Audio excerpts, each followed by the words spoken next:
сәлеметсіздер ме оқушылар? Бүгінгі сабақтың тақырыбы құжатты баспаға дайындау. Алдарыңызда Word мәтіндік редакторы, мәтіндік процессоры деп айтуға болады, себебі бұның ішінде басқа мәтіндік редакторларға қарағанда функциясы өте көп, мүмкіндіктері өте көп. Алдымызда тұрған мәтінді біз баспаға дайындайық. Шрифт пен өлшемін берейік. Стандартты шрифт бізде Times New Roman және өлшем 14. Барлық жерде қабылданған стандарт. Теңестірейік. Тағы да ерекшелік аламыз. Выделить все деп. Және интервалды көрейік. Бізде интервал 1,115. 1,5 болу керек болса интервалды 1,5 интервал қоямыз. Және де бізге бұл жерде сызғыш керек. Вид мәзірінен біз линейкаға құсбелгісін қоятын болсақ, бізде сызғыш пайда болады. Тігінен және көлденеңінен. Осы арадан біз азат жол белгілеуімізге болады. Екі жақта, сол және оң жақта маркерді көрсеңіздер, бізде сол жақта екі маркер бар. Астыңғы және үстіңгі. Үстіңгі маркерді біз жылжытатын болсақ, онда біз тек қана азат жолды ғана береміз. Егер астыңғы маркермен қоса қозғалтатын болсақ, онда біз сол жақ жиекті белгілейміз. Сол жақ жиекті бұл жерде міне 4,5-ға келдік. Қайтадан орнына апарамыз. Себебі стандарт бойынша сол жақ жиек 3, үстіңгі астыңғы жиек 2 см және оң жақ жиек 1,5 см. Біз азат жолды ғана береміз. Енді осы арадан көріп отырсыздар. Егер де сіздерде тақырып болатын болса,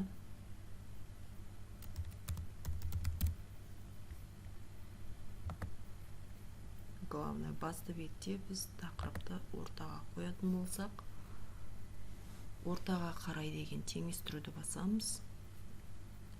Және көбінесе тақырыптар бас әріппен жазылады. Белгілеп, оны қарайтамыз.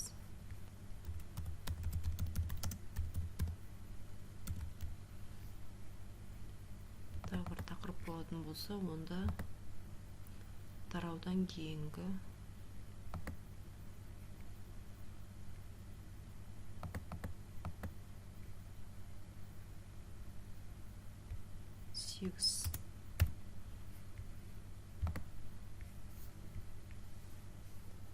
тараудан кейінгі тақырып бізде 8 пункт.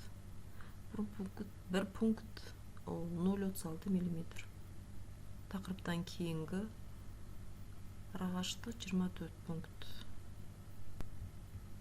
Өлшемдерін қойып болғаннан кейін беттің орналасуы, яғни разметка страницы ішінде бағдар, ориентация. Егер біз кітап түріндегіні қойсақ, онда бетіміз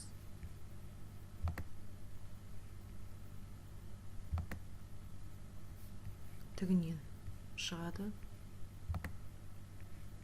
Егер де ориентацияны көлденеңнен қойсақ, альбом,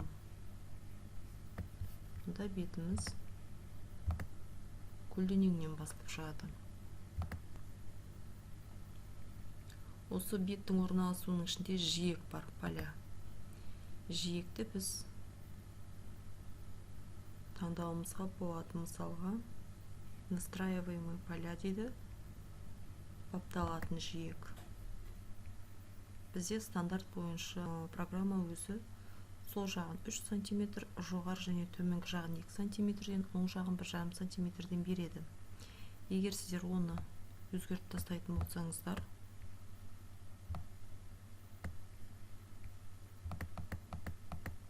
мысалға кішірейтіп тастайық мүлдем.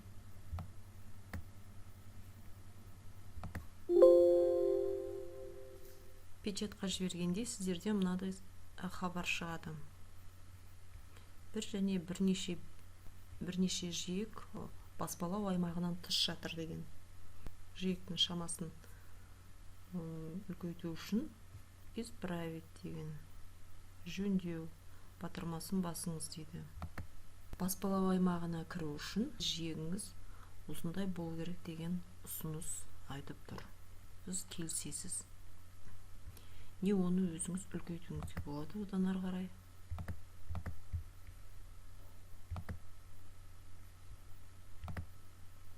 Осылай шеткі жиектерді өзгертуге болады.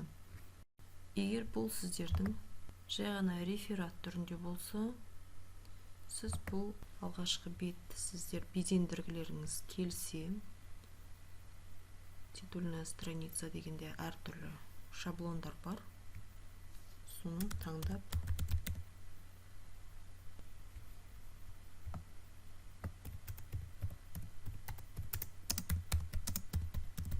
басты бет, бірінші бетті титулды сіздер шетін тағы әсемдегілеріңіз келсе, границы и заливка дегенге кіресіздер. Мұнда шеткі сызықтарды беруге болады, рамка жасауға болады. Әртүрлі көрейік. Мынандай рамка жасап қоюға болады. Не болмаса, рамканың орнына түрлі суреттер қойып қоюға болады. Мысалға мына сияқты бұларды жіңішке және жуан қылып өзгертуге болады. Үстінде әртүрлі суреттерден осындай рамка жасап қоюға болады. Енді бетті номерлеу. Бізге алғашқы бетті номерлеудің керегі жоқ. Титулды. Екінші беттен бастау керек. Ол формат вставканың ішінде номер страницы, формат номеров страниц. Начать со второй страницы. Екінші беттен басталу керек. Екінші беттен басталады және астыңғы жақтың оң жағында тұрады. Екінші бетте бізде мазмұны тұрады. Бірінші бет титул. Бірінші бетке бет номері қойылмайды. Дайын болған құжатты баспаға шығаруға болады. Файл, печать, баспалау, қай бетті баспалау керек. Бұл жерде көрсетеміз баптауда барлық беттерді, ағымдағы бетті, не болмаса беттердің номерін көрсетеміз. Қай беттерді баспаға шығару керек екен. Және де бұл жерде бір параққа бір бетті шығару, немесе екі бетті бір параққа шығару, бір А4 параққа құжаттың екі бетін баспалап береді. Енді біз бұл мәтіндік редактордан баспаға шығару. Біз Scratch бағдарламасында баспаға шығару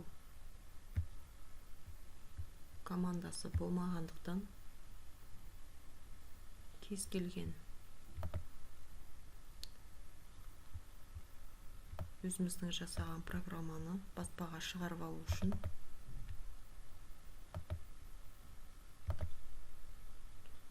оны біз тек қана пернетақтадағы print screen батырмасы арқылы жүзеге асырамыз.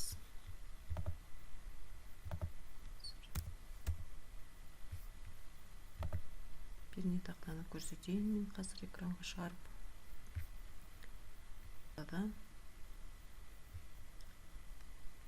Print screen, қысқаша PRT SCN деп осы батырманы басамыз.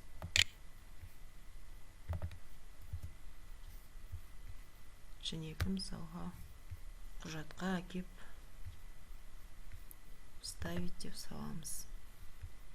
Scratch программалауда ортасында жасаған программамызды құжатқа әкеле аламыз.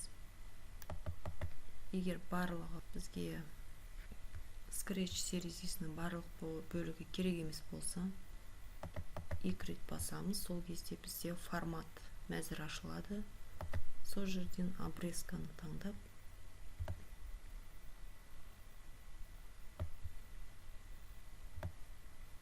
біз тек қана скриптіні, яғни программалық кодты қана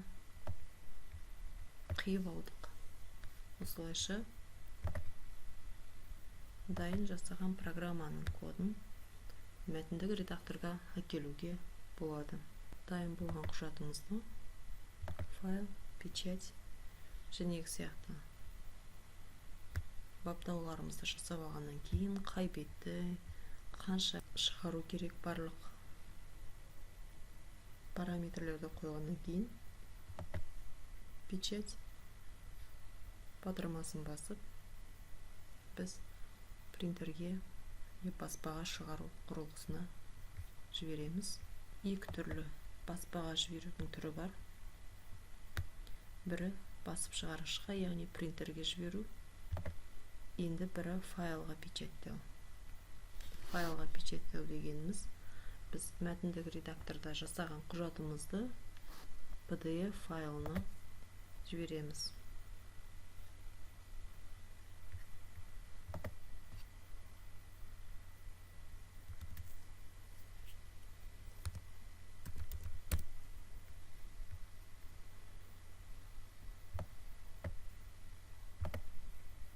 PDF форматтағы файлға баспаланады. Қазір көрейік, жұмыс столын сақтап қойдық. Міне.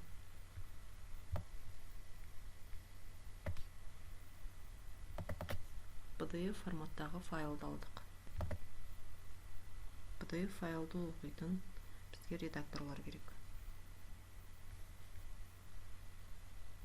Бүгінгі сабағымыз аяқталды. Сау болыңыздар.